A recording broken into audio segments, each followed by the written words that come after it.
To begin speculating on what the future of education might be or what it should be, you kind of have to understand a little bit about what education is now. What is the myth surrounding education currently? There are ideas of kind of hierarchy, there's this idea of pedagogy, and there's this idea of efficiency.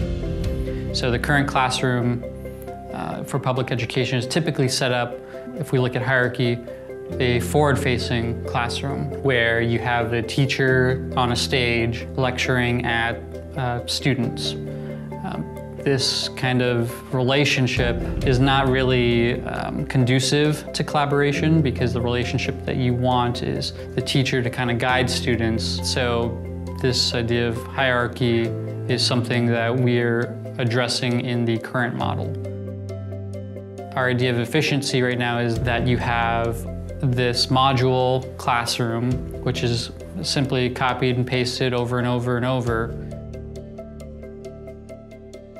When exploring the current pedagogy, we realized that each grade is really only preparing you for the next grade, and you see that too in terms of standardized testing. And so what we find is, as kids progress through these grades, K, 1, 2, and then they get up to high school, and then they're in high school, and it's really just prepping them for college. They've always had, this kind of system that's continually prepping them. How can we reimagine this model so that students are allowed to explore themselves and learn more about themselves and through the educational process, so that when they are done with the official educational process, they know how to carry that forward. Rather than thinking of it as like incremental steps, we're looking at sort of 3 primary stages and then like 1 before stage and 1 after stage.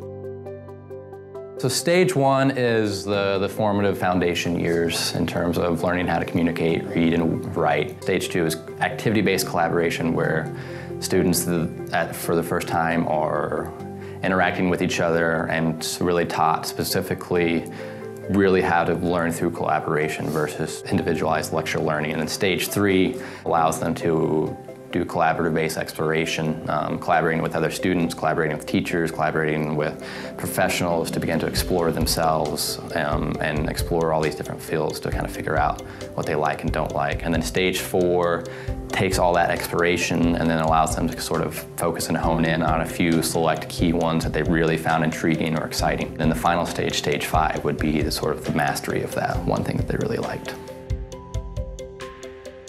The new age of learners are wanting to collaborate a lot more and learn from each other.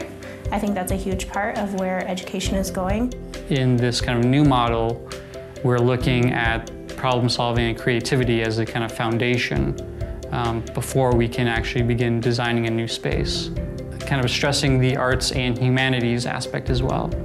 Currently, the model for a classroom is such that there is 1 teacher per every 24, 25, and more. Because of how the educational environment is typically set up, these classrooms become islands in which it's typically 1 teacher with all these students. And if we're truly trying to encourage collaboration among students, we also need to look at collaboration among teachers. So the new model that we've kind of proposed is to create a space which is flexible enough where you can continue this 1 teacher to 24 students, let's say. However, the space is flexible enough that you're allowed to have at least 3 teachers teaching a course or a discipline at any given time.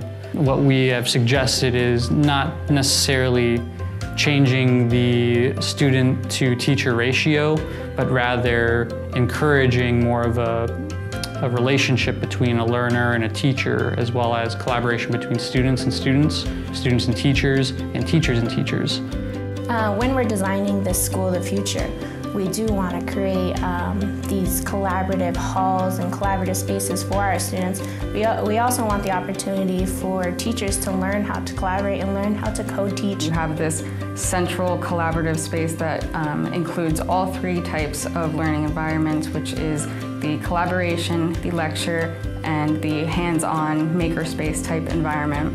This space has movable partitions where you can block it off for a lecture and then break it out into maybe an open space where you then either perform what you learned or practice what you've done. And these spaces within themselves can be flexible, where a lecture does not necessarily have to be everyone facing forward with the sage on the stage in the front preaching.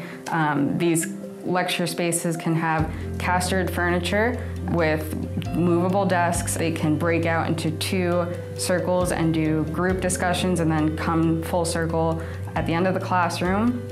What's being recognized in education these days is that all students learn differently, and by having the individualized learning environments, it allows each student to figure out what works best for them or what they enjoy, and not dictate what that classroom needs to be. What is public education? What is it accomplishing right now? And what should it accomplish? These are really the questions that we should all be asking ourselves.